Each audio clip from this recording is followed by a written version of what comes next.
నేను ఒక software company ఉంది నాకు. నా కంపెనీలో ఒక 30 మంది పనిచేస్తారు. ఈరోజు నేను 2 షర్ట్లు 2 ప్యాంట్లు తీసుకుని వెళ్ళానని చెప్పాను. నేను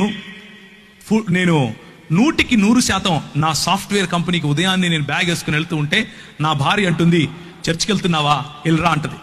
ఆరాధనకి వెళ్తున్నావా, మంచిగా వెళ్ళరా, మంచిగా ఆరాధన చెయ్యని చెప్తుంది. నేను వెళ్ళి పని చేసే నా సాఫ్ట్వేర్ కంపెనీ కూడా దేవుని రాజ్యములో ఉపయోగపడాలి. దేవుని రాజ్యము అది. దానికి ప్రభువు దేవుడై ఉండాలి. దానికి ప్రభువు క్రీస్తై ఉండాలి. మేము నడిపించే సాఫ్ట్వేర్ కంపెనీలో దేవుని రాజ్య విలువలు కనిపించాలి. మాకందరికీ యేసు ప్రభువే బాస్ అయి ఉండాలి. నా క్యాబిన్లో ఒక పెద్దది రాసి పెట్టాను, మా అధికారి ఒక యూదుడైనటువంటి కార్పెంటరు అని. ఒక ఇంగ్లీష్లో ఉంటుంది, my boss is a Jewish carpenter అని. అది పెట్టాము అక్కడ. ఎందుకు అనంటే నేను అధికారి కాదు, దేవుడు అధికారి.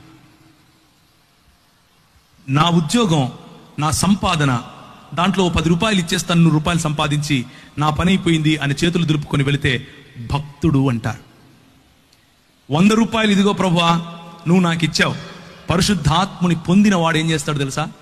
దేవుని రాజ్యం కోసం ప్రతి పైసా ఖర్చు పెడతాడు. తన కుటుంబముతో సహా ప్రతి చోట దేవుని రాజ్యాన్ని చూస్తాడు. నా కారు నీది, నా ఇల్లు నీది, నా జీవితము నీది, నా శరీరము నీది, నా మనస్సు నీది, సంపూర్ణముగా పానార్పణముగా పోయబడతాను. ఇది పరిశుద్ధాత్ముడిచ్చే ఛాలెంజ్. ఇది పరిశుద్ధాత్ముని పిలుపు. పరిశుద్ధాత్ముడు పిలిస్తే ఇలా పిలుస్తాడు. కేవలం గెంతులేసి చప్పట్లు కొట్టేసి ఇంటికి వెళ్ళిపోయి మతంలో బతుకుతాను అని అనుకుంటే all the best to you brother, చాలా సంతోషం, భక్తుడిగా ఉండిపో, నిన్నెవరు కదిలించక్కర్లేదు. కానీ పరిశుద్ధాత్ముడు కదిలిస్తే ఏం చేస్తాడో తెలుసా? ఒక స్టెఫెనును లేపుతాడు. పరిశుద్ధాత్ముడు కదిలిస్తే ఏం చేస్తాడో తెలుసా? ఒక పౌలును లేపుతాడు. పరిశుద్ధాత్ముడు కదిలిస్తే ఒక శీలను లేపుతాడు. పరిశుద్ధాత్ముడు కదిలిస్తే ఒక తిమోతిని లేపుతాడు. పరిశుద్ధాత్ముడు కదిలిస్తే ఒక తీతును లేపుతాడు.